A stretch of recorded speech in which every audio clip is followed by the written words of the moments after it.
Depuis plusieurs années, les évangéliques ont une actualité en France et dans le monde. Et puis depuis plusieurs années, au sein de la Fédération, il y a une actualité aussi des débats qui traversent les différentes églises, et notamment sur les questions d'éthique sexuelle et familiale.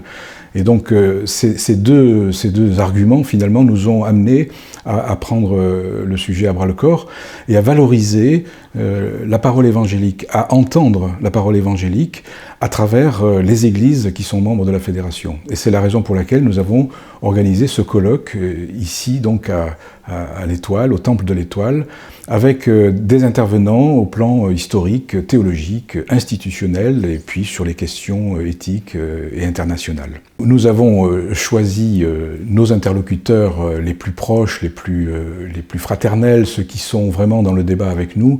Et vous savez que la Fédération protestante réunit une bonne trentaine d'unions d'églises de différentes sensibilités évangéliques et pentecôtistes. Et donc nous avions largement le choix, mais à ce colloque participent aussi des membres d'églises évangéliques qui ne sont pas membres de la Fédération protestante de France, bien évidemment.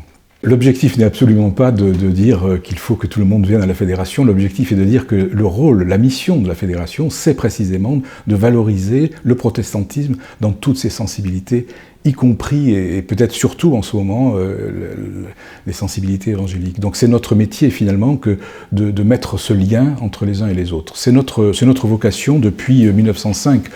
Qui, je vous le rappelle, est la date de la création de la Fédération et dont le premier président, Édouard Gunner, était un évangélique. Donc la question est ancienne et en même temps elle est de nouveau actuelle. Et au fond, c'est une question qui, avant d'être institutionnelle, est une question théologique et spirituelle. Cette croissance des évangéliques est attestée dans différents continents, en particulier en Afrique, en Amérique latine et en Asie. En 2018, à l'échelle mondiale, un chrétien sur 4 serait évangélique, selon les statistiques établies par Sébastien Fath. Et l'évangélisme à l'échelle mondiale représenterait 70% des protestants dans le monde.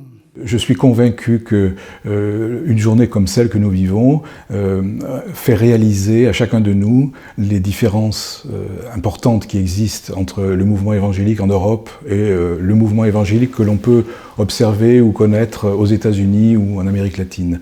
Il y a des différences culturelles et théologiques importantes.